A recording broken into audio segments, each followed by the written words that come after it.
మిమ్మలను మీ కుటుంబాలను దేవుడు దీవించి ఆశీర్వదించి ఆయన కృపలో బలపరచుగాక. కూడి వచ్చిన మీకు అందరికీ కూడా మన రక్షకుడు యేసే నామములో నా హృదయపూర్వకమైన వందనాలు తెలియపరుస్తున్నాను. దేవుడు మిమ్మల్ని మీ కుటుంబాలను దీవించుగాక. దేవుని యొక్క వాక్యాన్ని చదువుకుందాం. దేవుని యొక్క వాక్యంలోనికి మనం ముందుకు వెళ్దాం. ప్రకటన గ్రంథం 8వ అధ్యాయం 1వ వచనం నుంచి 6వ వచనం వరకు నేను చదువుతాను. మీరందరూ కూడా జాగ్రత్తగా ఆలోచించవలసిందిగా మనం చేస్తా ఉన్నాను. 8వ అధ్యాయం 1వ వచనం నుంచి 6వ వచనం వరకు.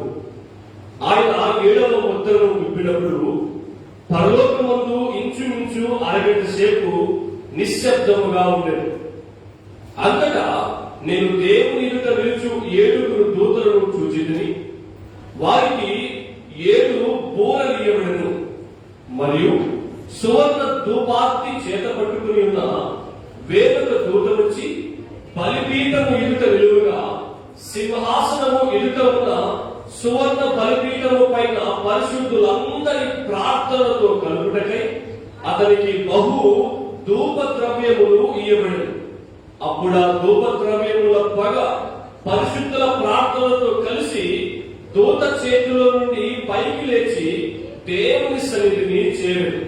ఆ దూత ధూపార్తిని తీసుకుని బలిపీఠము పైన నిప్పులతో దాన్ని నింపి భూమి మీద పడవేయగా ఉరుములు, ధ్వనులు, మెరుపులు, భూకంపములు కలిగెను. అంతటా 7 బూరలు పట్టుకుని ఉన్న 7 దూతలు ఊదుటకు సిద్ధపడిరి. దేవుడు తండ్రి వాక్యము మనందరి వినికిడిలో నివసింపచేయుగాక. ఈ దినం మనము ధ్యానం చేయబోతున్న మూల అంశం ఏంటంటే 7 బూరలు ఊదబడుట. 7 బూరలు ఊదబడుట దైవ ఉగ్రత, దేవుని యొక్క ఉగ్రత తీవ్ర రూపం దాల్చుట.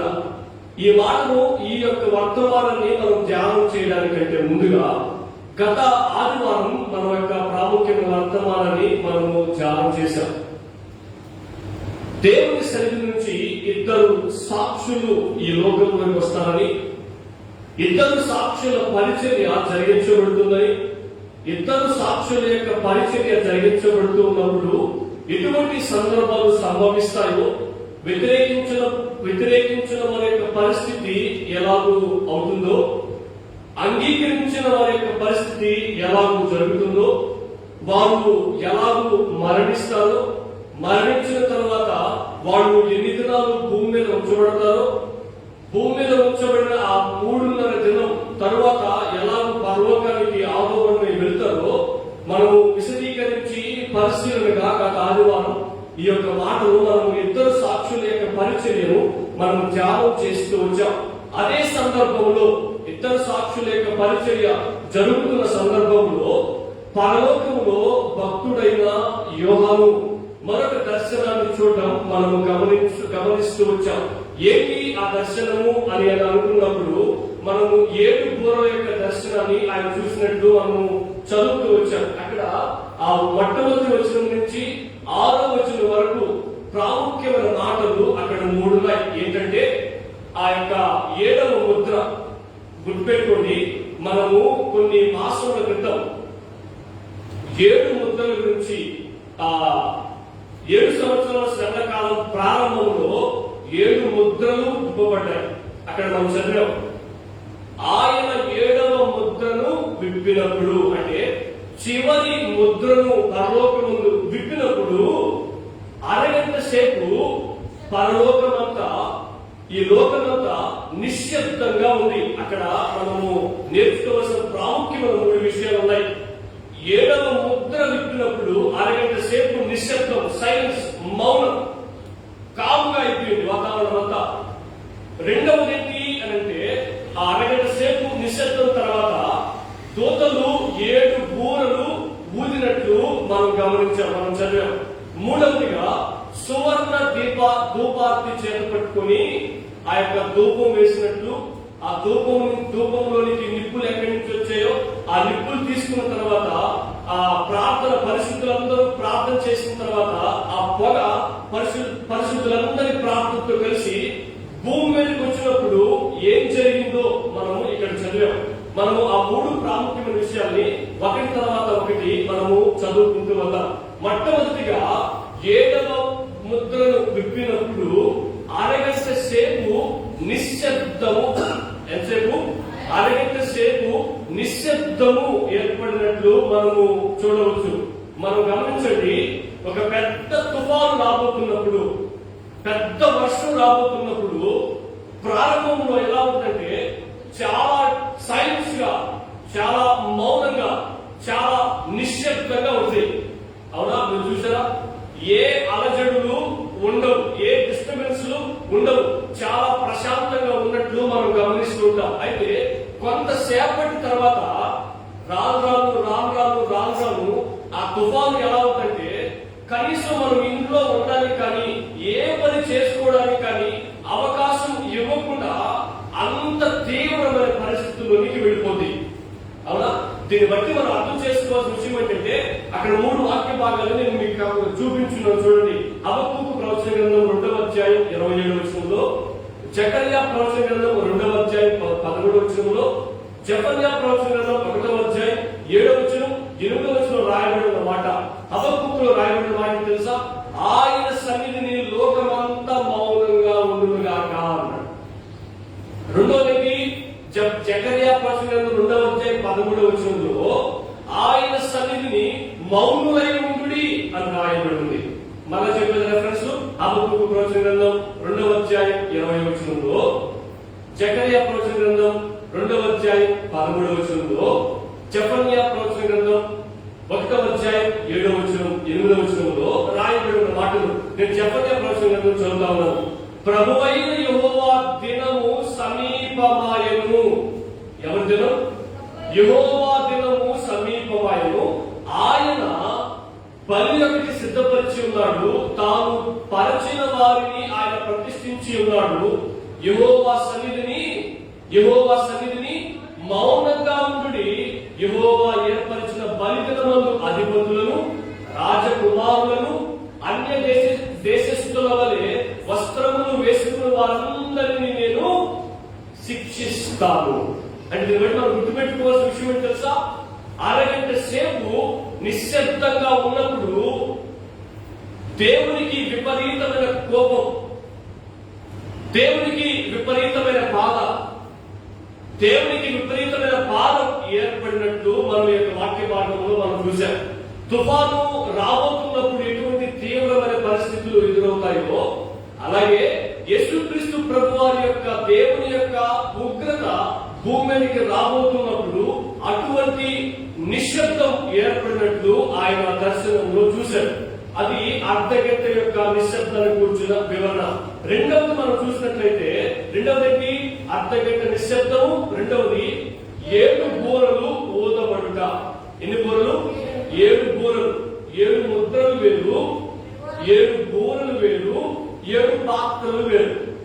ముద్ర వేరు, బూర వేరు, పాత్ర వేరు. రైట్.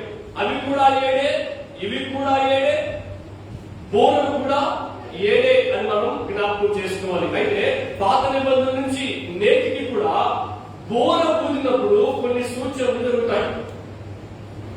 ఆ కాలానుగుణంగా ఆయా కాలాల పరిస్థితులు బట్టి బోరలు ఈ రీతిగా వాడేవారు. నేను రెఫరెన్స్ మాత్రమే చెప్తాను, మీరు రాసుకొని ఇంటికి వెళ్ళిన తర్వాత ఈ వాక్య భాగం చదివితే మనకు సమయం చాలా సేవ్ అవుతుంది.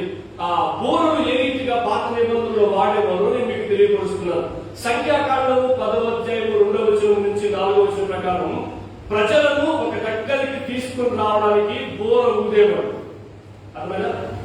ప్రజలందరినీ కూడా ఒక దగ్గరికి తీసుకుని రావడానికి బోరలు ఊదేవాడు. మొట్టమొదటి. రెండవది సంఖ్యాకాండం 10వ అధ్యాయం 9వ వచనం ప్రకారం హెచ్చరించడానికి మరియు యుద్ధానికి పిలవడానికి బోరలు ఊదేవాడు. అర్థమవుతుంది మీకు మాట? మీరు పాత రోజుల్లో పాత సినిమాలు మనం చూసినట్లయితే వాళ్ళు యుద్ధానికి పిలవడానికి, యుద్ధానికి వాళ్ళందరూ కూడా సిద్ధపరచడానికి, యుద్ధాన్ని ప్రారంభించడానికి ముందుగా ఏం చేసేవాడు అంటే బోరు ఊదేవాడు. ఆ బోర్లు మీరు బాగా చూసుంటారు, అక్కడ కూడా ఆ బోర్లు అక్కడ కనబడుతుంది చూడండి. అలా వాళ్ళు బోర్లు ఊదేవాడు. మొట్టమొదటిగా ప్రజలందరినీ కూడా, ఎక్కడెక్కడో ఉన్న వాళ్ళందరినీ కూడా ఒక దగ్గరికి తీసుకురావడానికి బోర్లు ఊదేవాడు. రెండవదిగా హెచ్చరించడానికి, అర్థమైందా?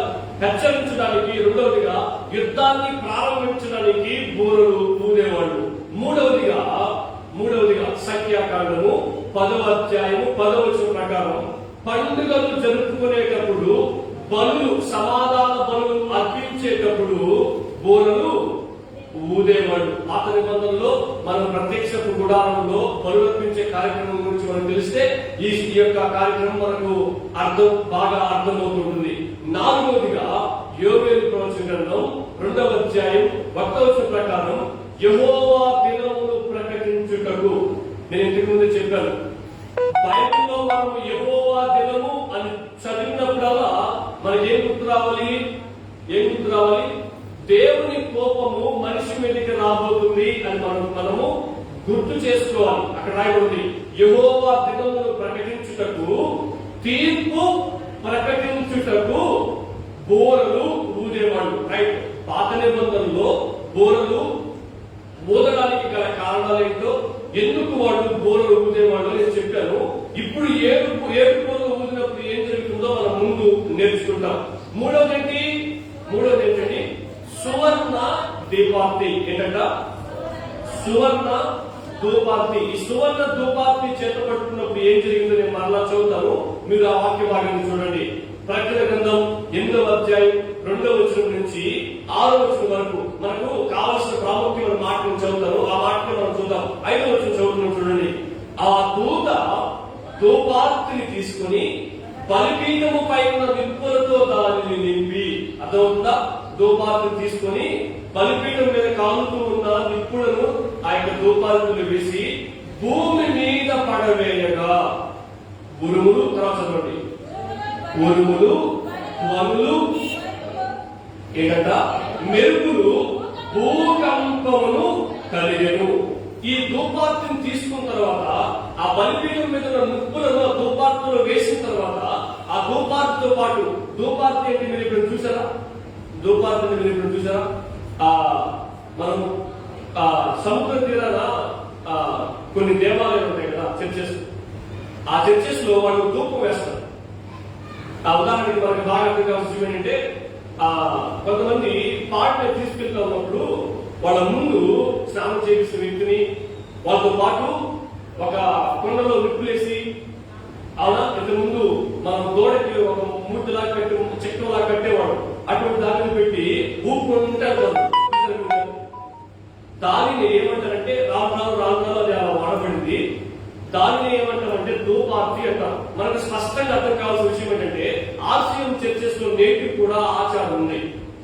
వాళ్ళు ఆ ఫుల్పీట్ అక్కడి నుంచి ఇక్కడి వరకు దాన్ని ఊపుతా తిరుగుతూ ఉంటారు చూడండి, దాంట్లో పొగస్తా ఉంది. దాన్నే ధూపార్తి అంటారు. సువర్ణము అంటే బంగారంతో చేయబడిన ధూపార్తి. దాంట్లో ఏం చేశారంట? బలిపీఠం మీద ఉన్న నిప్పులను దాంట్లో వేసి ఆ పాత్రతో పాటు దాన్ని తీసి భూమి మీద వేసేసారు. భూమి మీద వేసిన తర్వాత ఏం జరిగింది?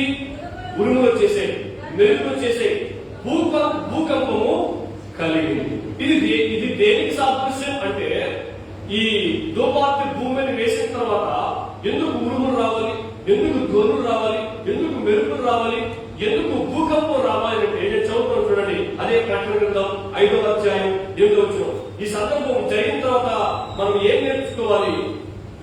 5వ అధ్యాయం 8వ వచనం.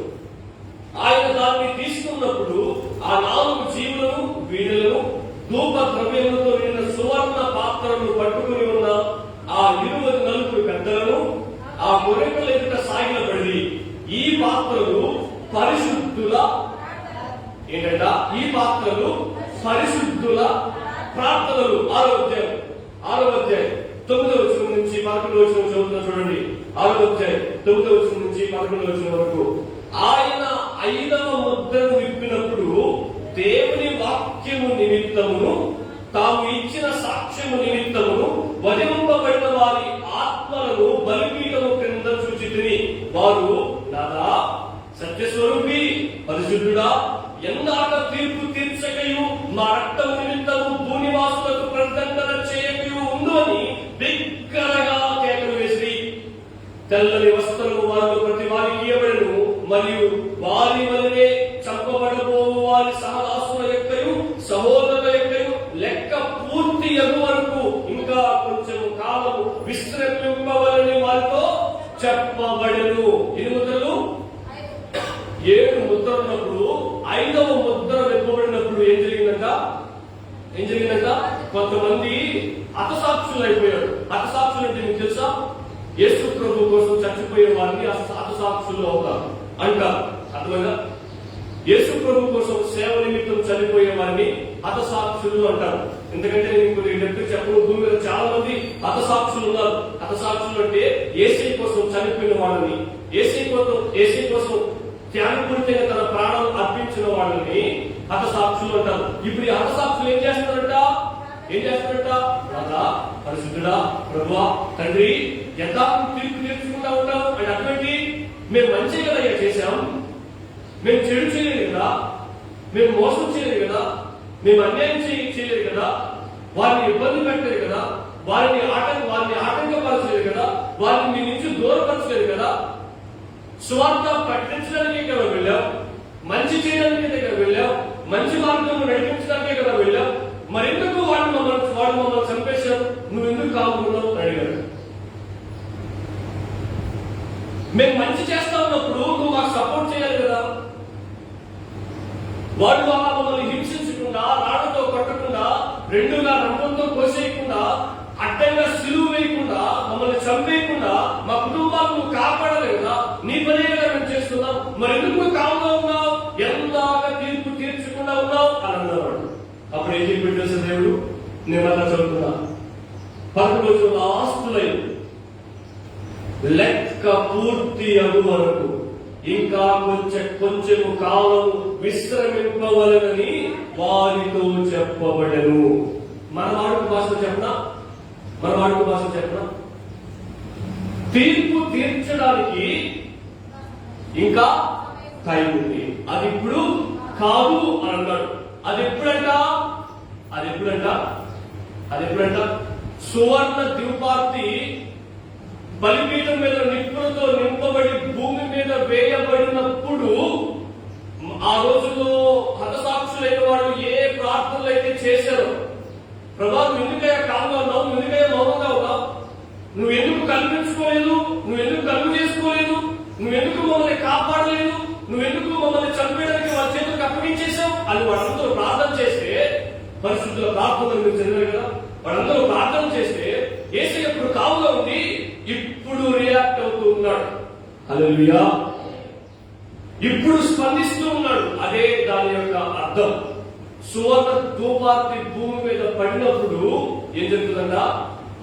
ఉరుములు వస్తాయి, మెరుపులు వస్తాయి, వడగండ్లు వస్తాయి, భూకంపం కలుగుతుంది, చాలా మంది ప్రాణాలు కోల్పోయే పరిస్థితులు వస్తాయి. రైట్. మనము 3 ప్రాముఖ్యమైన విషయాలు మనం చూసాం. అనేక సేపు నిశ్శబ్దం ఎందుకు వచ్చిందో చూసాం. రెండోది, సువర్ణ ధూపార్తి ఏం జరిగింది, సువర్ణ ధూపార్తి వలన కలిగే సమస్యలు ఏంటో మనం చూసాం. మూడవది, 7 బూరలు ఊదబడుట. ఇప్పుడు ఒక్కొక్క బోర ఊదినప్పుడు ఒక్కొక్క ప్రాముఖ్యమైన కార్యం జరుగుతుంది. ఏంటి ఆ ప్రాముఖ్యమైన కార్యం? గుర్తుపెట్టుకోండి, చాలా జాగ్రత్తగా ఉండండి. 7 సంవత్సరాల శ్రమల కాలంలో మనిషి యొక్క గతి, మనిషి యొక్క పరిస్థితి ఎంతటి తీవ్రమైన శిక్షకు గురి కాబోతున్నాడో మీకు స్పష్టంగా అర్థమవుతుంది. నేను చదువుతా ఉన్నప్పుడు అంత భయపడ్డాను. మీరు కూడా జాగ్రత్తగా ఉండవలసిందిగా మనం చేస్తా ఉన్నాను. మొట్టమొదటి బోర ఊదబడినప్పుడు 8వ అధ్యాయం, అదే 8వ అధ్యాయంలో ఉండండి. ఈ రోజంతా ఆ వాక్యం అంతా మనం చదవాలి. 8వ అధ్యాయం 6వ వచనం 7వ వచనం నేను చదువుతున్నాను. చదవండి ఎవరైనా. అంతటా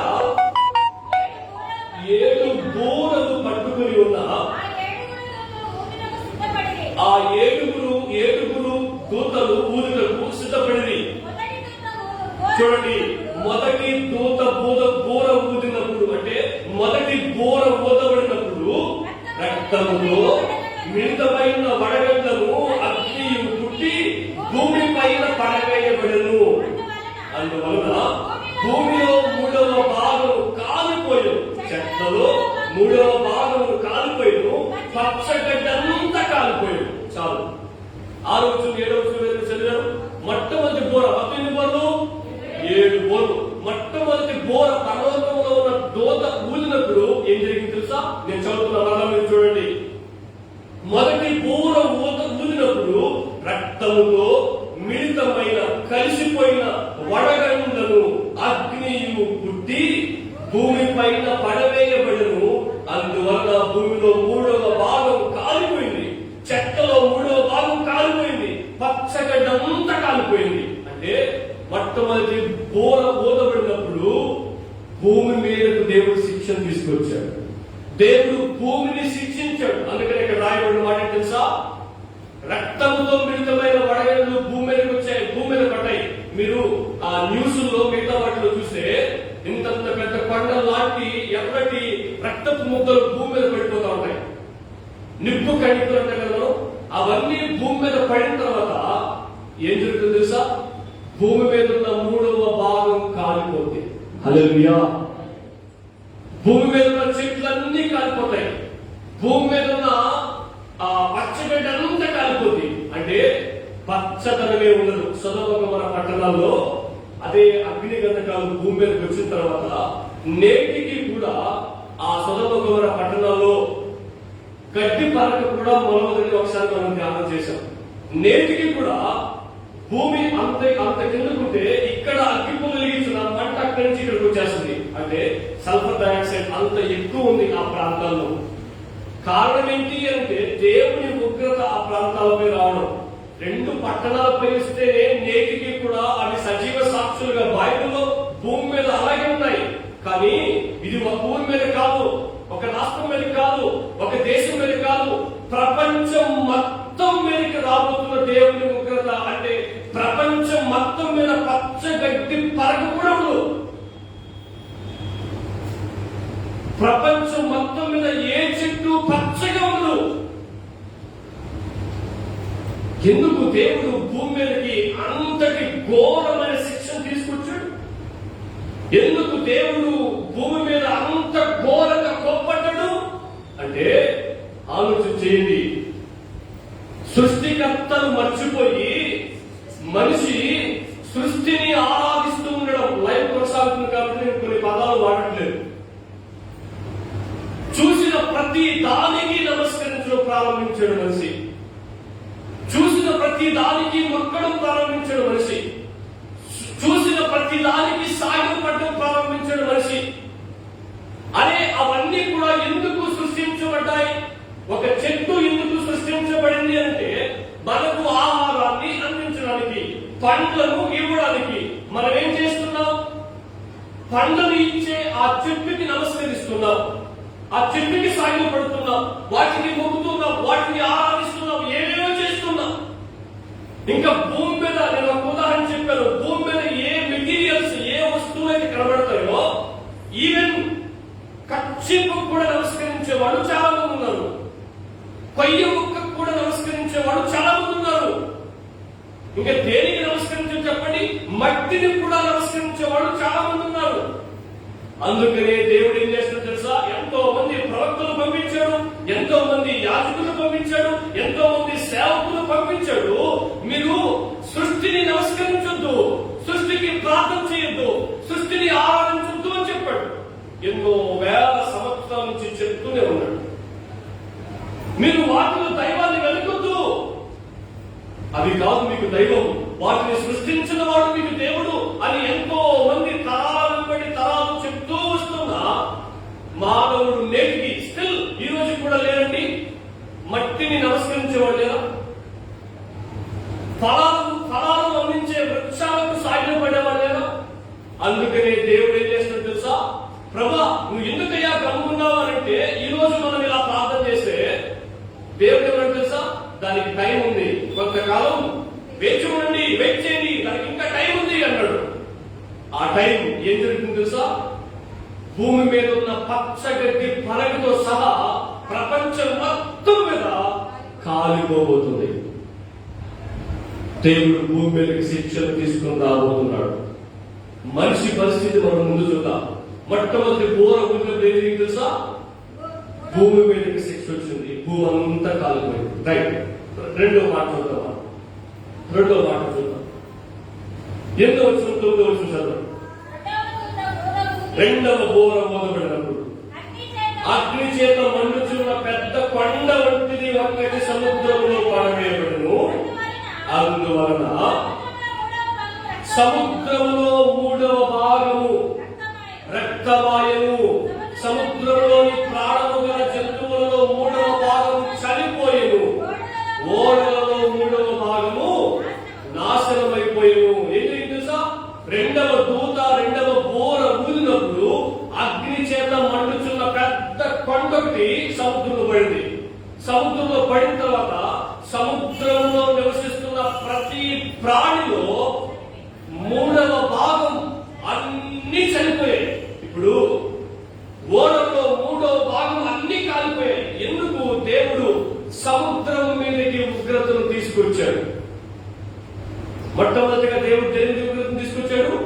భూమి మీదకి దేవుడు ఉగ్రతను తీసుకొచ్చాడు. పచ్చని చెట్టే లేకుండా చేసేసాడు. రెండవదిగా సముద్రం మీదకి దేవుడు ఉగ్రతను తీసుకొచ్చాడు. ఆ దూత బోర ఊదిన వెంటనే పెద్ద కొండొకటి అగ్నితో కాల్చబడుతూ సముద్రంలో పడిపోయింది. సముద్రంలో పడిపోయిన తర్వాత సముద్రంలో జీవిస్తున్న ప్రతి జీవి యొక్క 3వ భాగం చచ్చిపోయాయి.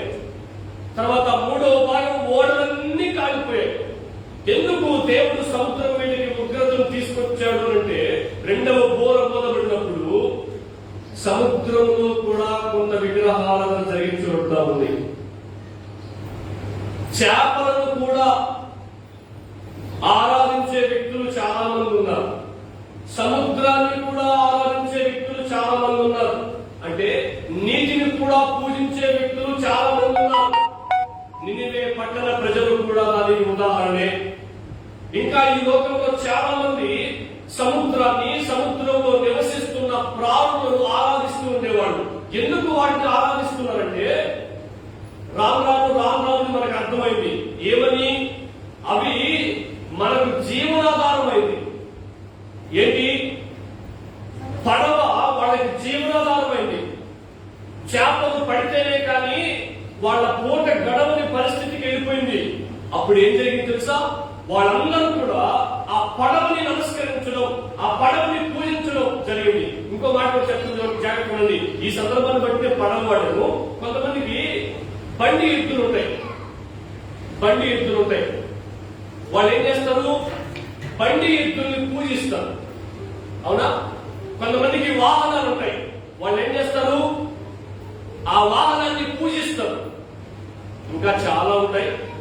ఆ వాటన్నిటిని కూడా వాళ్ళు ఏం చేస్తారు తెలుసా? పూజిస్తారు. దేవుడు ఎందుకు సముద్రం మీద తన ఉగ్రతను తీసుకొచ్చాడు అంటే, సముద్రంలో జీవిస్తున్న వాటిని కూడా మనం ఆరాధిస్తూ వచ్చాం కాబట్టి. చాలాసార్లు మనం చెప్పాం, చాలాసార్లు చాలా మంది సేవకులు బోధించారు, మీరు సముద్రాన్ని నమస్కరించాల్సిన పరిస్థితి లేదు, సముద్రంలో జీవిస్తున్న వాటిని ఆరాధించాల్సిన పరిస్థితి లేదు అని ప్రకటిస్తూ వచ్చారు. కానీ నేటికి కూడా వాటిని ఆరాధిస్తున్న వాళ్ళు చాలా మంది ఉన్నారు. కాబట్టి దేవుడు సముద్రం మీదకి ఉగ్రతను తీసుకుని వస్తా ఉన్నాడు. మీరు ఆలోచించేయండి, ఎందుకు దేవుడు భూమి మీదకి ఉగ్రతను తీసుకొచ్చాడు మనసును పక్కన పెట్టి? ఎందుకు దేవుడు సముద్రం మీదకి ఉగ్రతను తీసుకొచ్చాడు మనసును పక్కన పెట్టంటే మనకు ముందు అర్థమవుతుంది. మనం ముందు చదువుతాం. 3వ మాటలకు వెళ్దాం. 10వ వచనము 11వ వచనం. 3వ దూత బూర ఊదినప్పుడు దివిటి వలె మండుచున్న ఒక పెద్ద నక్షత్రం ఆకాశము నుండి రాలి నదుల 3వ భాగము మీదను నీటి బుగ్గల మీదను పడెను. ఆ నక్షత్రములకు మాచిపత్రి అని పేరు. అందువలన నీళ్లలో 3వ భాగము మాచిపత్రి ఆయను. నీళ్లు చేదైపోయినందున వాటి వలన మనుషులలో అనేకులు చనిపోయారు. 3వ బోర ఊదబడినప్పుడు దేని మీద ఉగ్రత వచ్చింది? నదుల మీదకి ఉగ్రత వచ్చింది. నక్షత్రము, నక్షత్ర శకలాలు అంటే ఆస్ట్రాయిడ్స్ అంటాం మనం వాటిని. చాలా సార్లు నక్షత్రాలు రాలి భూమి మీద పడిపోవడం మనము సైన్స్ పుస్తకాల్లో చదువుతూ వచ్చాం. అవునా? అలాగే గుర్తుపెట్టుకోండి, భూమి కంటే ఎన్నో వేల వందల రెట్లు నక్షత్రాలకు అర్థం సైన్స్ ప్రకారం. మరి మనం ఇక్కడ నిలబడి ఆకాశం నక్షత్రం చూస్తున్నప్పుడు ఒక చిన్న చుక్కలా కనిపిస్తుంది. అంతేనా? చాలా చిన్నది కనిపిస్తుంది. కానీ ఆ నక్షత్రం దగ్గరకు పోయి చూస్తే ఎన్ని వేల వందల రెట్లు భూమి కంటే అర్థమవుతుంది మనకి. నక్షత్రం, అంత పెద్ద నక్షత్రం నదుల మీద పడినప్పుడు నీరంతా కూడా చేదైపోయింది. నీరంతా కూడా ఏమైపోయింది? చేదైపోయింది. ఇప్పుడు మనకు జీవనాధారంగా దేని వాడతాం? మనం తాగే నీటిని వాడుతాం. ఇంతకు ముందు భూమి మీద దేవుడు ఉగ్రతను తీసుకొచ్చాడు.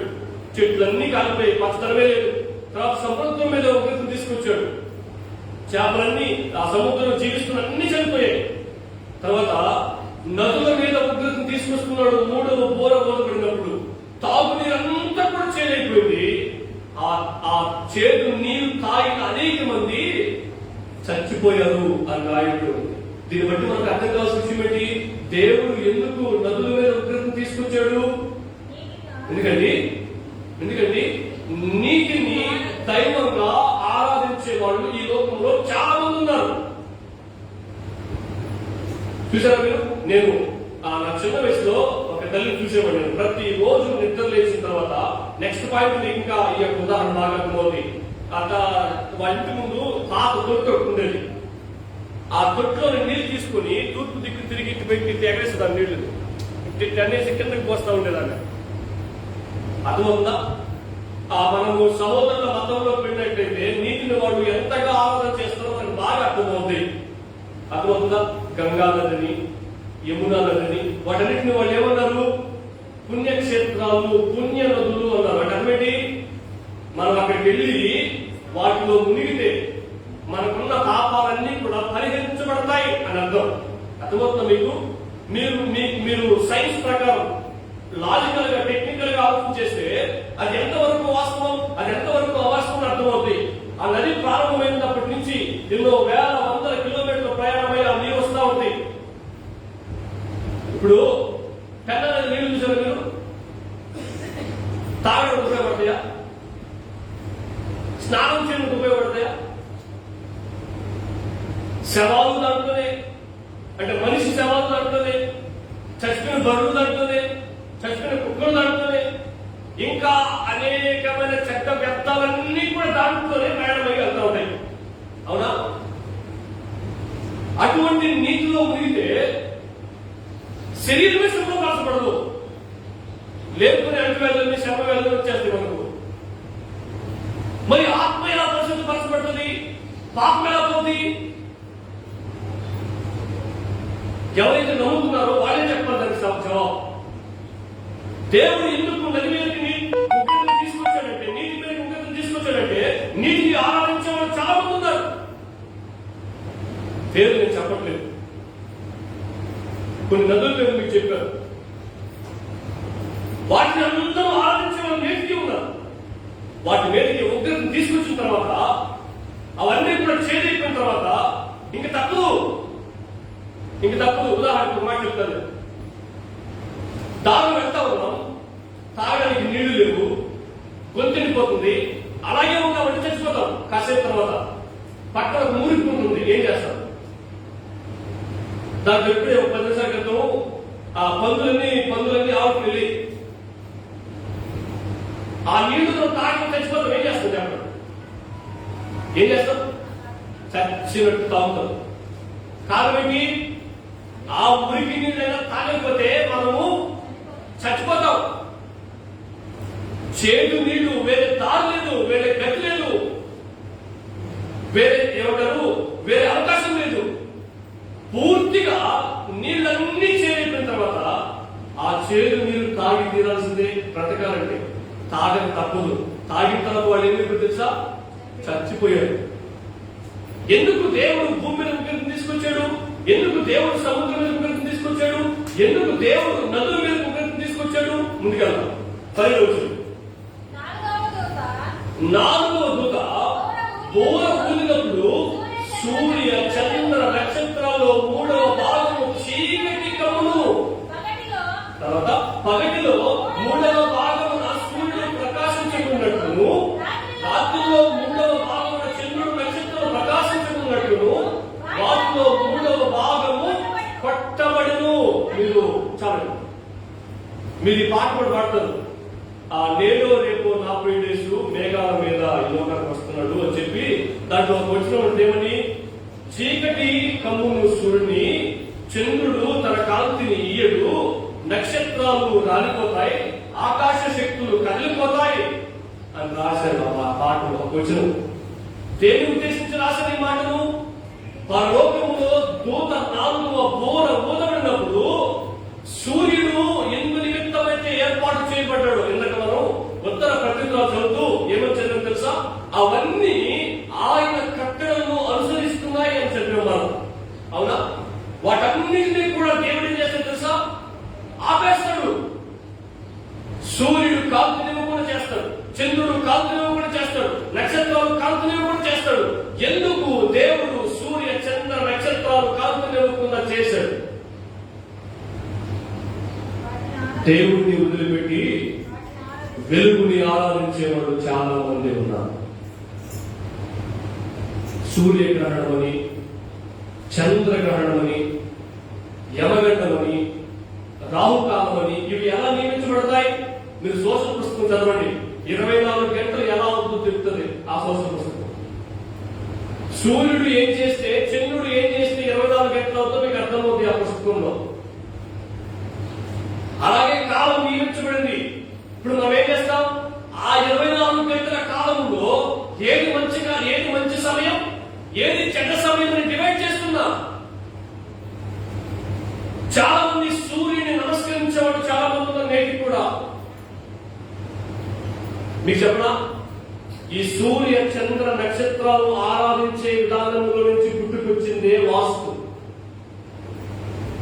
అర్థమైందా? మానవుడు నివసించడానికి ఇంతకు ముందు అడవుల్లో నివసించేవాడు అడవి ఆకులను ఇల్లుగా చేసుకున్నాడు.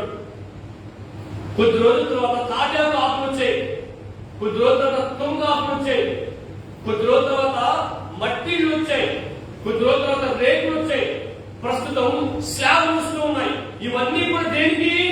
ఏంటండి? మనిషి యొక్క క్షేమ స్థితిని బట్టి బాగా ఎండగాస్తే మనం ఎండో బాధ పడకుండా, బాగా వర్షం వస్తే ఆ వర్షం మన మీద పడకుండా, బాగా చలిస్తే ఆ చలి మన మీద ప్రభావం చూపకుండా మనం బ్రతకడానికి సురక్షితవంతంగా ఆరోగ్యవంతంగా ఎటువంటి ఆ ప్రకృతి వైపరీత్యాలు పని చేయకుండా ఉండడానికి ఈ యొక్క ఇంటి నిర్మాణం చేసుకున్నాం. మనం ఏం చేస్తున్నాం? ఈ గోడని తెప్పి కట్టే ఇంట్లో తెచ్చిపోతారు. ఈ మూల స్థలం ఉండి బాబు, ఈ మూల స్థలం ఉండి అని అంటారు. అర్థమవుతుందండి? నీళ్లు ఇట్టే కావాలంటారు, ఇట్ట బాగుందంట. అర్థమవుతుందండి? ఎన్నెన్నో కొలతలు చెప్తారు. ఇవన్నీ కూడా ఎక్కడి నుంచి వచ్చాయి? సూర్యుడిని, చంద్రుడిని, నక్షత్రాన్ని, సృష్టిని ఆరాధించడం ద్వారానే ఇవన్నీ వచ్చాయి. దేవుడు ఏం చేశాడు తెలుసా? నేను చెప్పింది నీకు అర్థం కావాలా? నేను చెప్పింది నువ్వు నమ్మలా.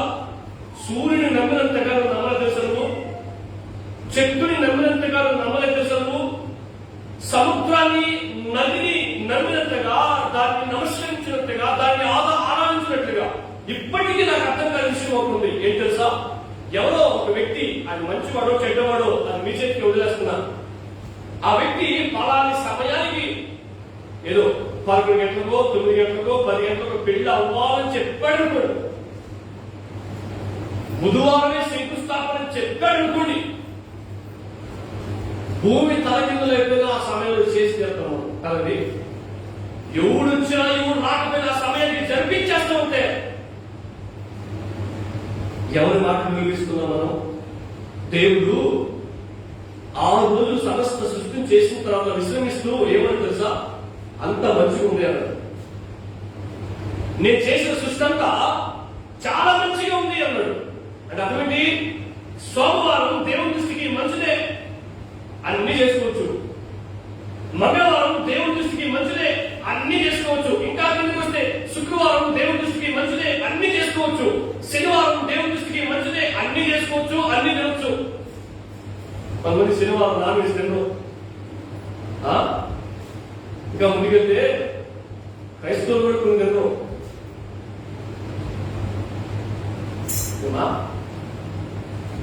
ఈ బ్యాచ్ 4వ పౌరున్నప్పుడు మనం రేట్లు తిరుగుతాయి. అదే మనం ఏ బ్యాచ్? దేవుడు సృష్టించిన ప్రతిదీ కూడా మన కోసం, మనకు ఆహారముగా ఉండడం కోసం. హల్లెలూయా. అర్థం నీకు మాట. కానీ మనము డైరెక్ట్ గా వాక్యాన్ని మన మీదకి అప్లై చేసుకోకూడదు. డైరెక్ట్ గా మన మీదకి అప్లై చేసుకుంటే తప్పే అవుతుంది. అర్థమైంది మీకు మాట? దేవుడు అనుమతిస్తేనే ఏమైనా జరుగుతుంది అని గుర్తుపెట్టుకోండి. ఎందుకు దేవుడు సూర్యుని మీదకి, చంద్రుని మీదకి, నక్షత్రం మీదకి, భూమి మీదకి, సముద్రం మీదకి, అలాగే నదుల మీదకి తన ఉగ్రతను తీసుకొచ్చాడంటే గుర్తుపెట్టుకోండి, మనిషికి అర్థమవ్వాలి దేవుడు అంటే ఎవరు. హల్లెలూయా. ఇప్పటి వరకు నేను ఎవరిని ఆరాధిస్తున్నాను, ఇప్పటి వరకు నేను ఎవరిని పూజిస్తున్నాను, ఇప్పటి వరకు నా బాధ, నా కష్టాలు, నా ఇబ్బందులు, నా అవసరాలను ఎవరికి చెప్పుకున్నాను? ఒక మాట చెప్పనా? సూర్యుడు, నదులు, సముద్రాలు, భూమి చేయలేని పని సాగి మనిషి చేయగలదా? అందుకని ఏసీ అన్నాడు, మీరు మనుషులను నమ్ముకోవడం కంటే ఆయనను ఆశ్రయించడం మేలు అన్నాడు. హల్లెలూయా. రైట్. 4వ మాటలకు మనం ముందుకెళ్దాం. 4వ మాటలకు వెళ్ళిన తర్వాత ఏం జరిగింది తెలుసా? సూర్యుడు, చంద్రుడు, నక్షత్రాలు అన్ని కూడా తమ పనిని ఆపేశాయి. తమ పనిని ఆపేయడం ద్వారా ఏమైంది? లైటింగ్ లేదు. కరెంట్ లేకపోయినా మనం ఇంట్లో ఉండొచ్చు. అవునా? ఉండొచ్చా? ఉండగా తప్పదు. కానీ ఆ వెలుతురు లేకపోతే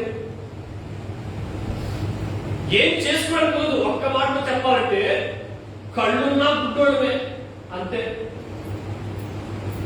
దేని గుర్తుకుంటుందో తెలియదు, ఎక్కడ పడతామో తెలియదు, ఏది గుచ్చుకుంటుందో తెలియదు, ఏది విరిగిపోదో తెలియదు. ఎందుకని? కనబడట్లేదు. ఎందుకని? సూర్యుడు, చంద్రుడు, నక్షత్రాలు వాళ్ళ పనిని ఆపేశారు. మీరు చూడండి, ఆహారం నుంచి జుట్టు కలిపి పచ్చదనమే లేదు, నీళ్ళంతా విషమయమైపోయాయి, సముద్రం అంతా విషపూరితమైపోయింది. అర్థమవుతుందా? ఇంకా సూర్య, చంద్ర, నక్షత్రాలు వెలిగిని కూడా మానేశాయి. ఒక పక్క క్రీస్తు విరోధి తన ముద్రను వేయడానికి క్రైస్తవులందరినీ బలవంతం చేస్తున్నాడు, చాలా మందిని హింసించేస్తున్నాడు, చాలా మందిని చంపించేస్తున్నాడు. ఒక పక్క అబద్ధ ప్రవక్త మనందరినీ కూడా ఏమంటారు వేరొక మార్గం నడిపించేస్తా ఉన్నాడు. మరొక పక్క ఇద్దరు సాక్షులు సువార్త ప్రకటిస్తూ వేరే వారిని అక్కడే అగ్నితో కాల్చేస్తా ఉన్నాడు. ఒక పక్క దేవుడు 1,44,000 మందిని భద్రపరుస్తూ ఉన్నాడు.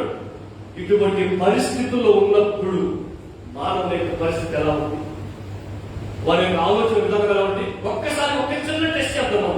ఇంకా చాలా వాక్యం ఉంది. ఆఫ్టర్ ఆల్ ఒక చిన్న కరోనా అనేది భూమి మీదకి వస్తే నేను విలవిల ఆడిపోయాం. ఎవరు ఒడ్డున పడిన చేపలాగి గిలగిల కొట్టుకున్నాం. ఇప్పుడు నేను చెప్పిన కొన్ని 4 బోర్లు ఉన్నప్పుడు 4 పనులు జరిగి చెప్పాను కదా. ఒకసారి కళ్ళు మూసుకొని దాని ఒకసారి ఆలోచన చేయండి. అప్పుడు పరిస్థితి ఎక్కడ బాగుంటున్నాను. నీళ్లు ఉండదు, అన్నం ఉండదు, అన్నంలో ఎలుగు ఉండదు, ఏం చేయలేని పరిస్థితి. అప్పుడు మనిషికి అర్థమవుతుంది ఏమో తెలుసా? ఇప్పటి వరకు నేను ఎవరిని ఆరాధించాను, అసలు నేను ఎవరిని ఆరాధించాలి, దేవుడు అంటే ఎవరు వాళ్ళకి అర్థమవుతే అర్థమైనా నో యూస్, ఏ ప్రయోజనం లేదు. ఎందుకని? కృపాకాలంలోనే పశ్చాత్తాపడడానికి దేవుడు అవకాశం ఇచ్చాడు. సంఘము భూమి మీద బ్రతుకున్నప్పుడు మాత్రమే క్షమించు ప్రభువా అనడానికి అవకాశం ఇచ్చాడు. సంఘం వన్స్ భూమి మీద నుంచి వెళ్ళిపోయిందా? నేను ప్రతి ఆదివారం ఈ మాటను కోట్ చేస్తానే ఉన్నా, గుర్తుపెట్టుకోండి. సంఘం భూమి మీద నుంచి బయటికి తీయబడిందా ఇక అయిపోయింది పరిస్థితి. వెంటనే దేవుడు ఏం స్టార్ట్ చేశాడు తెలుసా? తన ఉగ్రతను భూమి మీదకి తీసుకుని రావడం ప్రారంభిస్తాడు. 4 బోర్లు ఊరినప్పుడు ఏం జరిగింది? మిగతా ఎన్ని ఉన్నాయి? 3 ఉన్నాయి. వాటిలో కదా. రైట్, చదవండి. ప్రకటన గ్రంథం 8వ అధ్యాయం 13వ వచనం. మరియు నేను చూడగా ఆకాశ మధ్యమున ఒక పక్షిరాజు ఎగురుచు బూరలు ఊదబోచున్న 3 దూతల బోర్ల శబ్దం బట్టి భూనివాసులకు అయ్యో అయ్యో అయ్యో అని గొప్ప స్వరముతో చెప్పుట వింటిని. చాలు. ఎన్ని అయ్యారు? రైట్. ఇంకెన్ని బోర్లు ఉన్నాయి? 3 ఉన్నాయి. ఒక్కొక్క అయ్యో ఒక్కొక్క బోర్డుతో సమానం. అర్థమైందా? అయ్యో అంటే ఎలా ఉంటుంది తెలుసా? చదువుతూ చూడండి. నెక్స్ట్ అధ్యాయంలో పోదాం. ఐదవ దూత బోర ఊదినప్పుడు ఆకాశము నుండి భూమి మీద రాలిన ఒక నక్షత్రమును చూచితిని. అగాధం యొక్క తాళము చెవి అతనికి ఇయ్యబడను. అతడు అగాధము తిరుగగా పెద్ద కొలిమిలో నుండి లేచి పొగ వంటి పొగ అగాధంలో నుండి లేచెను. ఆ అగాధంలోని పొగ చేత సూర్యుడిని వాయుమండలంలో చీకటిని కమ్మెను. ఆ పొగలో నుండి మిడతలు భూమి మీదకి వచ్చేను. చాలు. ఎన్నో పోలేదు? ఐదవ బోర ఊదబడినప్పుడు ఇంత మాట మనకు అర్థం కాదు. అగాధంలో నుంచి ఒక పొగ వచ్చింది. అగాధం అంటే ఎక్కడుంది? భూమి క్రిందన. అర్థమైందా? భూమి క్రింద నుంచి పొగ వచ్చింది. పొగలో నుంచి మిడతలు బయటకు వచ్చాయి. ఏమొచ్చాయి? మిడతలు బయటకు వచ్చాయి. నేను కొన్ని వారాల క్రితం రాజస్థాన్ కి మిడతలు వచ్చాయని చెప్పి చాలా మంది యూట్యూబ్ లో వాక్యం చెప్పారు. ఏమో తెలుసా? ఇది దేవుని ఉగ్రతకు సాదృశ్యం అని చెప్పారు. ఇది దేవుని కోపానికి సాదృశ్యం అని చెప్పారు. ఇది దేవుని తీర్పుకు సాదృశ్యం అని చెప్పారు. మనం కూడా అంగీకరించాం. నాకు కూడా మా చేతులు చాలా చెప్పారు. అర్థం మీకు రైట్. ఒకసారి మనం పరిశీలన చేద్దాం. ఏడవ బోర 7 సంవత్సరాల 3 సంవత్సరాల చివరి భాగంలో ఐదవ బోర ఊదబడినప్పుడు అగాధంలో నుంచి పగలో నుంచి వచ్చిన మిడతలు మొన్నొచ్చిన మిడతలా, మనం ఇప్పటి వరకు చూసిన మిడతలా, లేక ఇంకేమైనా అర్థంగా రైట్. పరిశీలన ఏంటంటే మొన్న మిడతలు వచ్చాయి. ఆ మిడతలు ఏం చేశాయి? పొలాలలో ఉన్న పచ్చగా ఉన్న ఆకులన్నింటినీ కూడా తినేసి. అర్థమైనా? మనిషిని కొరికాయా? మనిషిని తిన్నాయా? సోదరికి ఆ మిడతలు నేటి వరకు కూడా, ఈ రోజు వరకు కూడా, సృష్టి ప్రారంభమైన మొదలుకొని ఇప్పటి వరకు కూడా ఏ మిడత కూడా మనిషి మీద ప్రభావం చూపించలేదు. ఉదాహరణకి మీరేమనుకుంటున్నారు? మిడత అంటే కర్మస్వరాలు మిడత అంటే అనుకుంటాయా? అంటుందా? అంతనా? సుమారు ఎంత ఉంటుందా? ఉంటుంది కదా. ఏదో ఒక 6 అంగుళాలో లేకపోతే 5 అంగుళాలో లేకపోతే 4 అంగుళాలు, అంతకంటే ఇంకెక్కువ ఉండదు. అర్థమైందా? అక్కడ పుట్టావుకో నువ్వు జూన్స్ అయిపోద్ది. అంతనా? రైట్. అయితే బైబిల్లో చెప్పిన మిడతలు ఏంటి? భూమి అగాధం. ఒకసారి నేను ఈ వాక్య భాగం చదువుతాను, మీరు చదవకండి. నేను ఆ ఇమేజ్ చూపించాను చూడండి. ఆ ఇమేజ్ చూడండి. మీరు ఆ ఇమేజ్ చూస్తే నేను ఏమైతే చదువుతున్నానో అది అక్కడ కనిపిస్తుంది. అది దాన్ని మీరు అర్థం చేసుకోకుండా ఇప్పుడు నేను చెప్పే వాక్యం మీరు అర్థం చేసుకోలేదు. వాక్యం చూడొద్దు, దాని వైపు చూడండి. నేను వాక్యం చదువుతాను, మీరు దాని వైపు చూడండి. 9వ అధ్యాయం 7వ నుంచి నేను చదువుతాను చూడండి. ఆ మిడతల రూపములు, ఆ మిడతలు ఎట్లుంటాయని మనం చూస్తున్నాం. మనం అనుకున్నాం 3 అంగుళాలని 6 అంగుళాలని, అంతకంటే ఎక్కువ ఉంటుందని. ఎప్పుడు కూడా మన మీద ప్రభావం చూపించలేదని చెప్పి. అయితే 7 శ్రమణ కాలంలో భూమి మీద రాబోతున్న రూపం ఎలా ఉందో చూద్దాం. మొట్టమొదటిగా యుద్ధములకు సిద్ధపరచబడిన గుర్రము లాగుంటాయి. మొట్టమొదటి యుద్ధానికి సిద్ధపరిచిన గుర్రాలు అంటే తెలుసా? 3000 కేజీలు ఒక గుర్రం. మనం పెళ్లికి ఊరేగిస్తున్న గుర్రాటంలో యుద్ధానికి సిద్ధపరచబడిన గుర్రాలు చూడండి. మీరు ఆ నెట్ లో కానీ మిగతా పాత సినిమాలు చూస్తే ఆ గుర్రాలు ఎంత తిట్టంగా, ఎంత లాభం, ఎంత బలిస్తుంటే మనకు అర్థమవుతుంది. దానిని పోల్చి చెప్తున్నాడు ఆ మిడత ఎలా ఉంటుందని చెప్పి. మీరు 3000 కేజీలు అనుకునేది. నేను ఉదాహరణ చెప్తున్నా. రైట్. మొట్టమొదటి ఆ మిడత ఎలా ఉంది? యుద్ధములకు సిద్ధపరచబడిన గుర్రం లాగుంది. రెండోది బంగారం వలె మెరుగు కిరీటం దానికి ఉంది. అమ్మా దాని వైపు చూడండి, నేను చెప్పేవి దాని మీద ఉంటాయి. మూడోది వాటి ముఖములు మనిషి ముఖం. వాటి ముఖాలంటే ఎలా ఉన్నాయట? మనిషి ముఖం. మూడోది. నాలుగోది స్త్రీల తల వెంట్రుకల వంటి వెంట్రుకలు వాటి ఉంటాయి. ఐదోది వాటి పళ్ళు సింహపు కోరల వలె ఉంటాయి. ఆరోది ఇనుప మైమరువు. మీరు మైమరువు అంటే వాడి శరీరానికి బుల్లెట్, బాణం, తర్వాత కత్తి తగలకుండా వేసుకుంటారు సెక్యూరిటీగా. ఇనుప మైమరువు అంటే మైమరువు వాటి ఉంటాయి. ఏడోది వాటి రెక్కల ధ్వని యుద్ధములకు పరిగెత్తినట్టు విస్తారమైన గుర్రపు రథముల ధ్వని వలె ఉండును. చూసారా? చూసారంటే ఎప్పుడైనా గుర్రాలు యుద్ధానికి పరిగెత్తున్నప్పుడు ఎటువంటి సౌండ్ వస్తాయి? ఓ అని సౌండ్ వస్తుంది. అటువంటి సౌండ్ వస్తాయి ఆ మిడతలు పరిగెత్తుంటే. ఒక్కసారి మనం ఆలోచన చేస్తే ఏ కోడలైనా అది మిడతలా ఉందా? మరి ఎందుకు మిడతతో పోల్చారో తర్వాత చెప్తాను మీకు. ఇప్పటి వరకు భూమి ప్రారంభమైన మొదలుకొని ఇప్పటి వరకు ఏ మిడతనైనా మనం చూసామా? ఏ మిడతనైనా మనం చూసామా? ఆ మిడత ఎలా ఉంటుందో 8 పోలికలు నేను చెప్పాను. అయితే సమయానుకూలతను బట్టి ఆ మిడతలు ఏం చేస్తాయి ఇప్పుడు నేను చెప్తున్నా. ఇప్పుడు చూడండి వాక్యం. ఆ మిడతలు భూమి మీదకి వచ్చి, అగాధముల నుంచి భూమి మీదకి వచ్చి ఏం చేస్తాయి నేను చదువుతున్నా.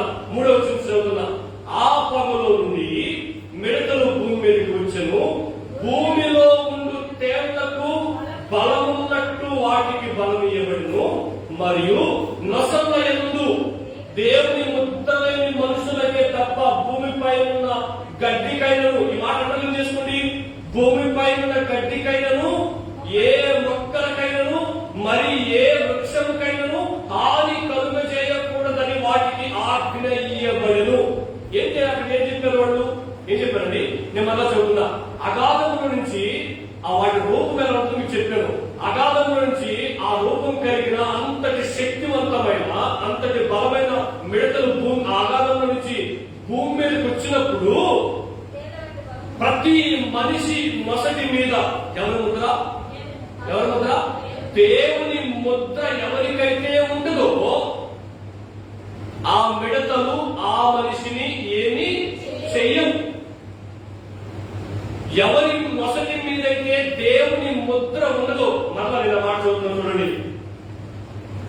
అలాగే నొసళ్ళ యందు దేవుని ముద్ర లేని మనుషులకు తప్ప భూమి మీద ఉండే గడ్డికైనను మొక్కలకైనను వృక్షముకైనను హాని కలుగ చేయకూడదని దానికి ఆజ్ఞ ఇవ్వబడింది. ఇప్పుడు మనం వచ్చే మిడతలు ఏం చేశాయి? మరి దేవుని ఉగ్రత ఎలా ఉంది? దేవుని ఉగ్రత సింపుల్ ఉందా? దేవుని కోపం అంత సింపుల్ ఉందా? మన వచ్చిన మిడతలు ఏం చేశాయి? పొలాలు ఉన్నాయి. మరి ఇప్పుడు ఏం చేస్తాయని చెప్తాను మీకు ముందు.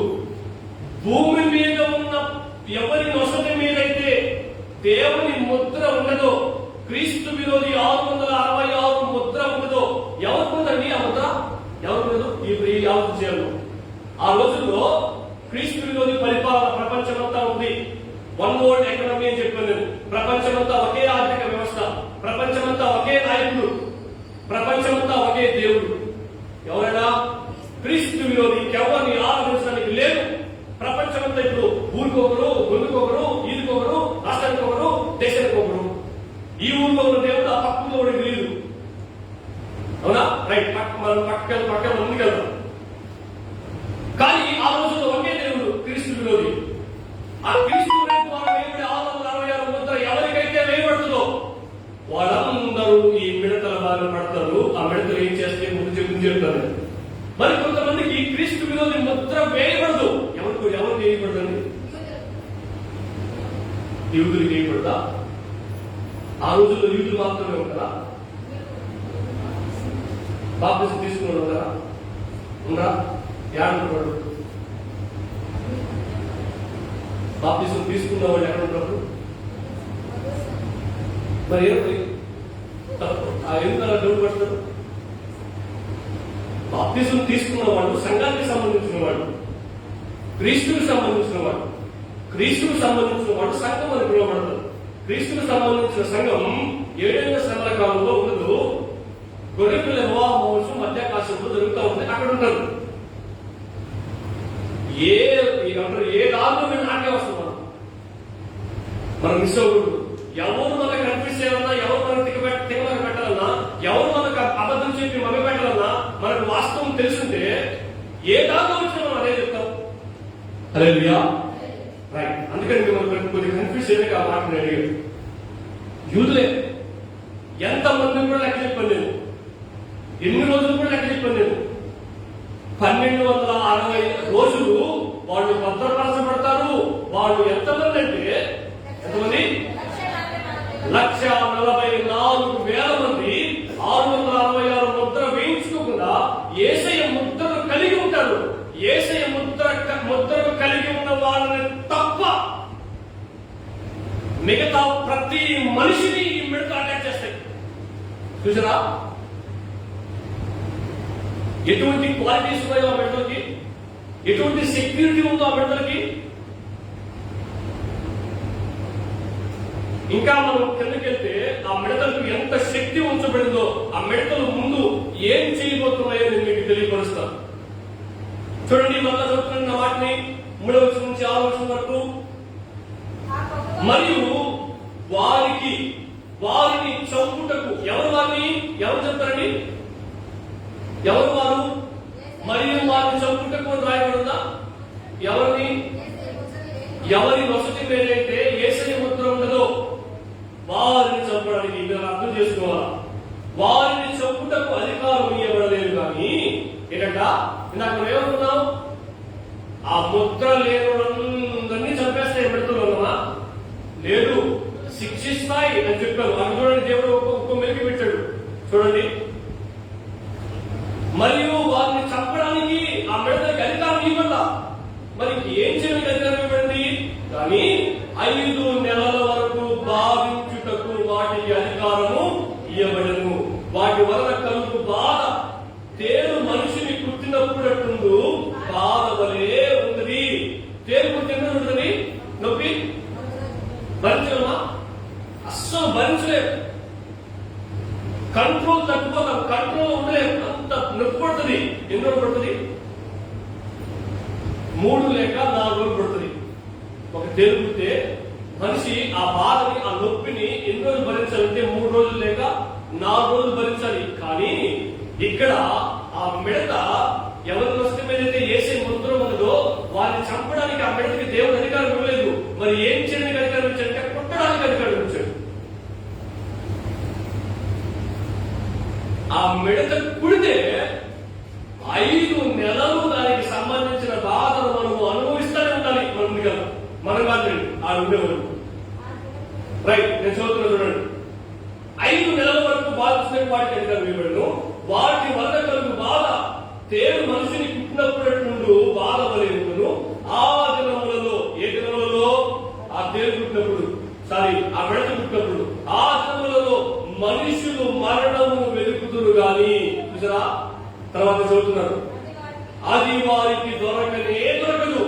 చావాలని ఆశపడుతురు గాని మరణము వారి యొద్ద నుండి పారిపోద్ది. అంటే అర్థమేంటి? ఆ పెయిన్, ఆ నొప్పి, ఆ బాధ, తేలు కుట్టినప్పుడు వచ్చే బాధ చచ్చిపోయిన మేలు అని అనిపిస్తాడు. భరించలేకపోతున్నాం. ఎన్ని రోజులు? 5 నెలలు. 1 రోజు కాదు, 2 రోజులు, 1 నెల కాదు, 5 నెలలు ఆ బాధని భరిస్తూనే ఉండాలి. ఆ బాధని తట్టుకోలేక, ఆ బాధని భరించలేక, ఆ బాధని నొప్పిని ఓర్చుకోలేక చాలా మంది ఏం చేస్తారు తెలుసా? చచ్చిపోవడానికి ప్రయత్నం చేస్తారంట. ఈ రోజుల్లో మనిషి చచ్చిపోవడానికి ఏం చేస్తున్నాడని? రైలుకి పడిపోతున్నాడు కదా, చచ్చిపోతున్నాడా? చచ్చిపోతున్నాడు. ముందాగేస్తున్నాడు, చచ్చిపోతున్నాడు. కత్తితో పొడి చేస్తున్నాడు, చచ్చిపోతున్నాడు. విషం తాగేస్తున్నాడు, చచ్చిపోతున్నాడు. కానీ గురేసుకుంటున్నారు. ఆత్మహత్య అంటే మనం ఆత్మహత్య చేసుకుంటున్నారు. చచ్చిపోతున్నాడు. కానీ ఆ రోజుల్లో, ఈ రోజు మనిషి చనిపోవడానికి ఏ ప్రయత్నాలు అయితే చేస్తున్నారో ఆ ప్రయత్నాలు ఏం చేసినా, అంటే దూకినా, నీళ్ళలో దూకినా, మరణం, చావు వారి యుద్ధ నుంచి పారిపోతే చావు వాళ్ళకి దొరకదు. చూసారా, దేవుడు ఎంత కఠినంగా శిక్షిస్తున్నాడు. ఒక మాట చెప్పనా, మనకందరికి అర్థమవలసిన విషయం. ఒకేసారి పీక్ పోసేసామనుకో కొన్ని సెకండ్స్ తో చచ్చిపోతాం, కొద్దిసేపు బాధపడతాం. కానీ కాలు చేతులు నరికేస్తే అలా పరిస్థితి. దేవుడు చూడండి ఎంత కఠినుడు అయిపోయాడు. 7 ఏళ్ల శ్రమల కాలంలో ఎంత కోపంగా తయారైపోయాడు. మనిషి ప్రాణం తీయకుండా మనిషిని హింసిస్తున్నాడు దేవుడు. ఎంత ఘోరంగా తెలుసా? మనిషి ఓర్చుకోలేంత ఘోరంగా, భరించేంత ఘోరంగా. ఏమంటే తెలుసా? ప్రభా, ఎంత కష్టపెట్టే బదులు చంపేచ్చు కదా మమ్మల్ని. అరే బాబు, ఎన్నో సంవత్సరాల నుంచి వెయిట్ చేశాను మార్గంని, ఎన్నో సంవత్సరాల నుంచి ఎదురు చూసా, ఏడ్చా. ఈ రోజు నువ్వు ఎంత బాధపడుతున్నావో, కొన్ని వేల సంవత్సరాల నుంచి నేను నిన్ను ఈరోజు నువ్వు ఎంత కష్టపడుతున్నావో ఆ రోజు నిన్ను బట్టి ఎంత కష్టపడ్డావు. ఈరోజు నువ్వు ఎంత ఏడుస్తున్నావో ఆ రోజు నిన్ను బట్టి నేను అంతగా ఏడ్చాను.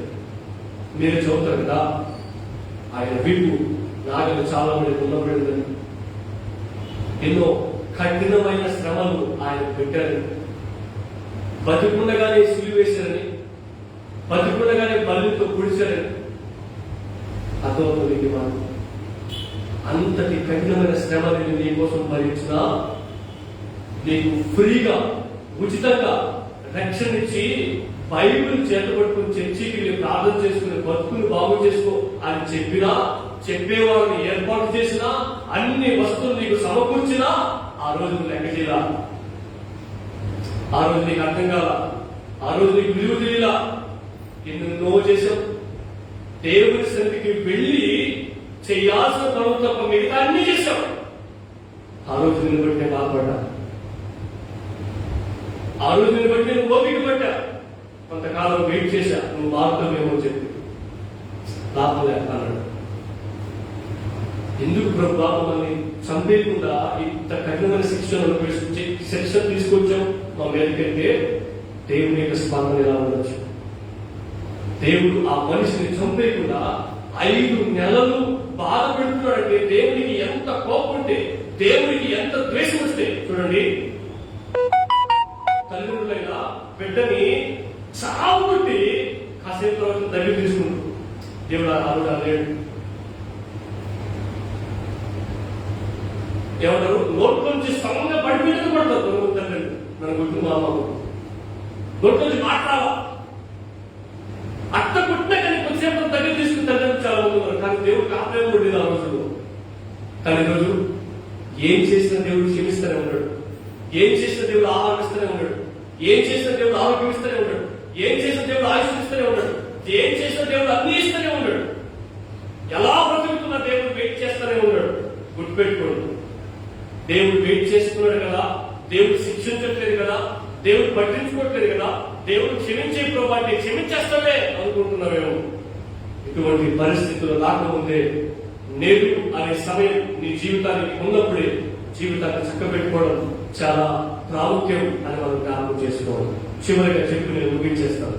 అసలు ఈ మిడతలు ఏం చేస్తాయో మనం చూసాం, ఈ మిడతలకి ఎటువంటి రూపం ఉంటుందో మనం చూసాం. అసలు ఈ మిడతలు ఎవరో మనం చూద్దాం, చూసి మనం ముగించేద్దాం. చదవండి 9వ అధ్యాయం 11వ వచనం. పాతాళపు దూత. పాతాళపు దూత అంటే ఎవరండి? పాతాళపు దూత అంటే ఎవరు? సాతానుడేనా? రైట్, సాతానుడే. పాతాళపు దూత వాటి పైన రాజుగా ఉన్నాడు. ఓకే, ఎవరు వేటి పైన రాజుగా ఉన్నాడు? వేటి పైన రాజుగా ఉన్నాడు? ఆ అగాధంలో నుంచి వచ్చిన విడతల పైన రాజుగా ఉన్నాడు. తర్వాత హెబ్రీ భాషలో వారికి అబద్దోన్ అని పేరు, గ్రీకు దేశపు భాషలో వారికి అపల్లుయోను అని పేరు. మొదటి శ్రమ గతించను, ఇదిగో మరి 2 శ్రమలు ఇటు తర్వాత వచ్చును. అంటే ఇప్పుడు అది ఏమైంది? హెబ్రీ భాషలో అబద్దోను అంటే మనకు అర్థం ఏంటి? మనకు అర్థం కాదు. రెండోది అపల్లుయోను అంటే గ్రీకు భాషలో మనకి ఏమర్థం అవుతుంది? అర్థం కాదు. కానీ తెలుగు భాషలో మనం అర్థం చేసుకోవాల్సిన విషయం ఏంటి తెలుసా? వాటిని తెలుగులో తర్జుమా చేస్తే నాశన పాత్రుడు, డెస్ట్రాయర్ అర్థం. గాడ్ అని పేరు కదా, ఎన్ని GOD కదా, అర్థం తెలుసా మీకు? జీ అంటే జనరేటర్ అర్థం, ఓ అంటే ఆపరేటర్ అర్థం, డి అంటే డెస్ట్రాయర్ అర్థం. అదే డెస్ట్రాయర్ రాయబడింది. అంటే మన తెలుగు భాషలో మన వాడుక భాషలో మనం తర్జుమా చేసుకుని చూస్తే నాశన పాత్రుడు అని అర్థమైతే మనకు అర్థం కావట్లే, దెయ్యం అని అర్థమైతే మనకు అర్థం. ఏంటంట దయ్యం. మీరు ఇక్కడ దయ్యం చూసారా? కిటికీ ఊగినప్పుడు మీకు ఏమనిపించింది? కట్టలు ఊగినప్పుడు మీకు ఏమనిపించింది? దయ్యం భయపడదు. సరే, ఓకే. లైవ్ అయిపోయిన తర్వాత మనం ప్రార్థన అయిపోయిన తర్వాత ఎవరైతే దయ్యానికి భయపడదో, ఎవరైతే దెయ్యం లేదని నమ్ముతున్నారో వాళ్ళందరూ రాత్రి 7 గంటల నుంచి సేవలతో దాకా శ్మశానంలో ఉన్నారు. సమాధానం కూర్చోవాలి. భయపడండి. ఆ దేవుని ఆజ్ఞ దేవుడు అనుకుంటాం. ఏదో చెట్టు ఏదో ఒక మనిషి ఆకారం కనిపిస్తుంది అనుకో, ఓ చిన్నప్పుడు మా పెద్దోడు చాలా కథ చెప్పారు దేవుని గురించి. ప్రశ్న ఏంటి సూటిగా మనం మాట్లాడుకుందాం, త్వరగా ముందుకెళ్దాం. దయ్యం ఉందంటారా లేదంటారా? ఉందా? మీరు ఎప్పుడైనా చూసారా? ఎవరంటారు మీరు దయ్యం ఉందని? అలాంటి పట్టినప్పుడు చూసినా ఏమనుకుంటారా? ఓకే, వస్తే అలాంటి పట్టింది నిజమే, వాస్తవమే, దయ్యమే పట్టింది.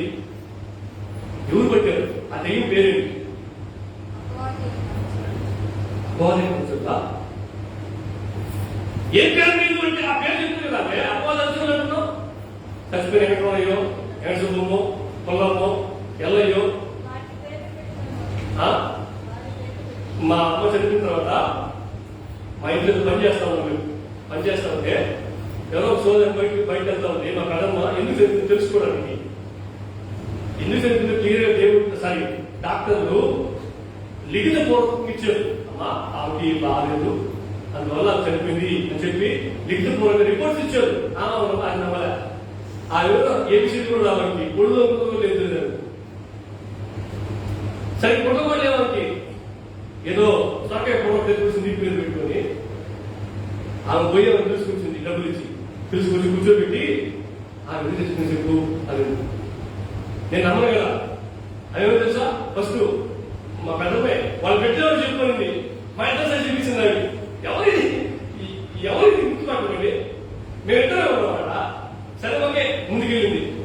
ఆమె చెప్తా ఉంది అనమాట. అంటే అర్థం ఏంటి? వాళ్ళ నమ్మకం ఏంటి?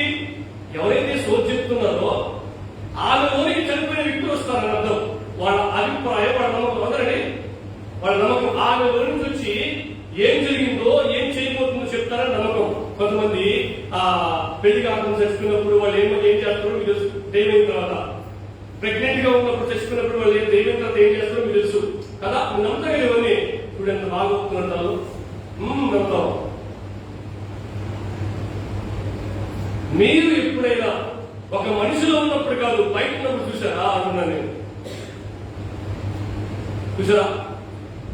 ఒక మనిషిలో ఉన్నప్పుడు ఆ వ్యక్తి ఎవరు? నేను వాక్యాన్ని చూపిస్తే చాలా టైం అయిపోతుంది. ప్రశ్న గ్రంథం రాయబడిన మాట తెలుసా? ఒకసారి చూద్దాం. ఆ మాట చూద్దాం. చూడండి, ప్రసంగి గ్రంథం. దైవం మనం అర్థం చేసుకోవాలి. ప్రసంగి తీయనమా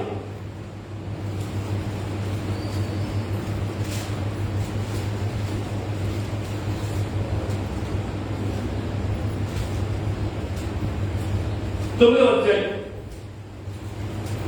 5వ వచనం చదవండి. బ్రతికి ఉండేవారు తాము చత్తురని ఎరుగుదుము. అంటే బతుకున్న ప్రతి ఒక్కటి తెలుసుకోవాలి. అయితే చచ్చిన వారు ఏమి ఎరుగుడు ఒక నిమిషం. చనిపోయిన వారు నువ్వు బైబిల్ నమ్ముతావా? ఇంకోటి చెప్పి నమ్ముతావా? చెప్పండి పూర్తి గట్ట. బైబిల్ నమ్ముతావా? ఎవరు చెప్పి నమ్ముతావా? ఎవరు నమ్ముతావు? బైబిలేనా? 100% బైబిలే.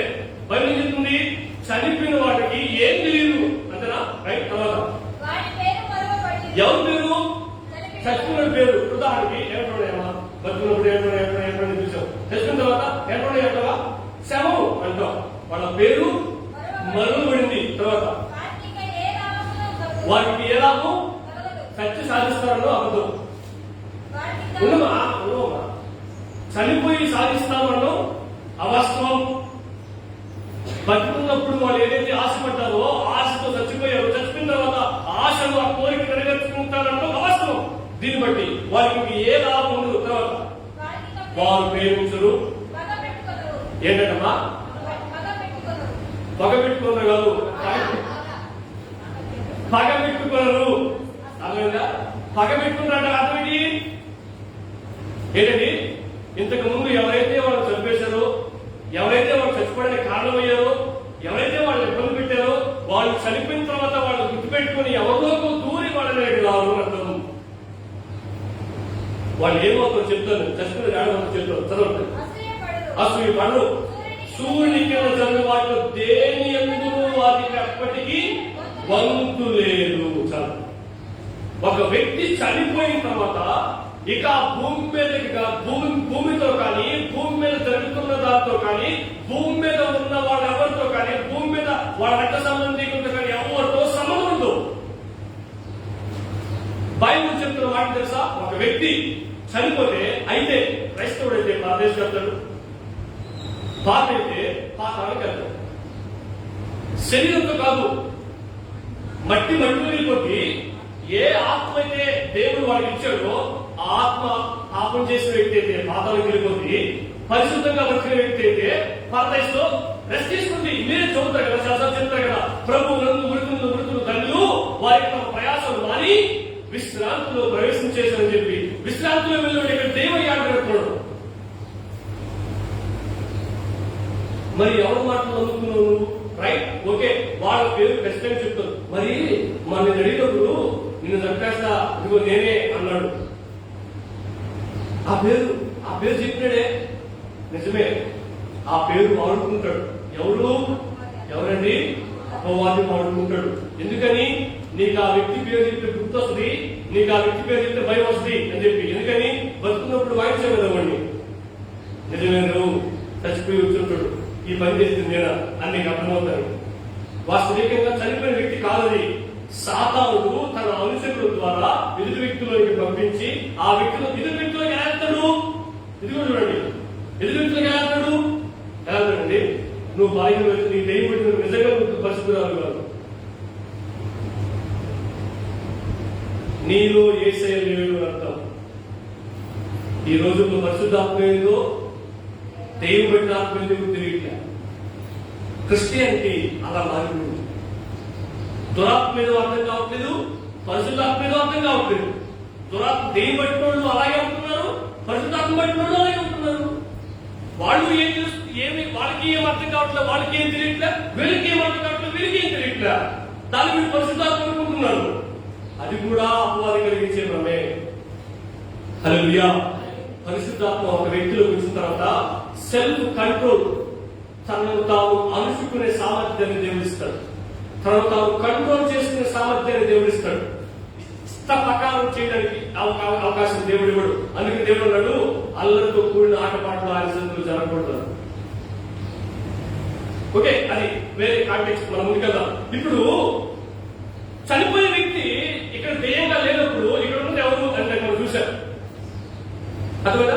ఎందుకు ఇంతవరకు మనం ఈ మాటలు మనం ధ్యానం చేశామంటే, రేపు ఆ మిడతల రూపంలో రాబోతున్న దయ్యాన్ని, దయ్యం మనం చదివింది హెబ్రీ భాషలో ఉన్న అర్థం, గ్రీక్ భాషలో ఉన్న అర్థం దయ్యం అని తెలుగులో తర్జుమా చేయబడింది.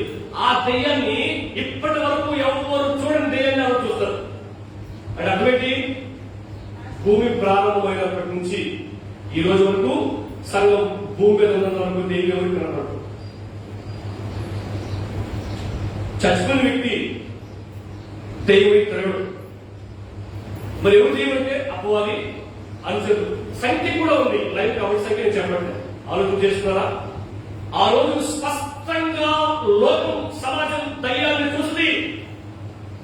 దయ్యం యొక్క చేష్టలు, దయ్యం యొక్క ప్రవర్తన ఎలా ఉందో సమాజం అంతా చూస్తుంది. ఎవరికి కనబడుతుందో తెలుసా? నొసటి మీద ఎవరైతే యేసయ్య ముద్రలు లేకుండా ఉంటారో ఆ యూదులు, వాళ్ళకి కనబడుతుంది. గుర్తుపెట్టుకోండి, నేను మరలా చెవులోకి వస్తున్నా. యూదులకు ఎటువంటి పరిస్థితులు వస్తాయి, అన్యులకు అటువంటి పరిస్థితులు వస్తాయి. సంఘానికి అటువంటి పరిస్థితులు లేవు. గుర్తుపెట్టుకోండి, సంఘంలో చేర్చబడడానికి ప్రయత్నం చేయండి. సంఘానికి తగినట్టుగా జీవితాన్ని జీవించే ప్రయత్నం చేయండి. మనం అన్యులు కాదు, మనం యూదులు కాదు, మనం సంఘస్థులు కూడా కాకపోతే దేవుడికి మనం ఏ కేటగిరీలో వేస్తాడో మనం చెప్పుకోవాలా. దేవుడి చేతికి. కాబట్టి గుర్తుంచుకోండి, ఇటువంటి పరిస్థితుల్లో నా జీవితంలోకి, మన జీవితంలోకి రాకూడదనుకుంటే నేడు అనే సమయం ఉన్నప్పుడు జీవితం వేసి అప్పగించే ప్రార్థించాలి. ఒక నిమిషం మీరందరూ కూడా దేవుని సన్నిధిలో మోకరించే శక్తి కలిగిన వాడు. దేవుని సన్నిధిలో మోకరిత 7వ ఉత్తరం పెట్టినప్పుడు అరగంట సేపు నిశ్శబ్దం. 7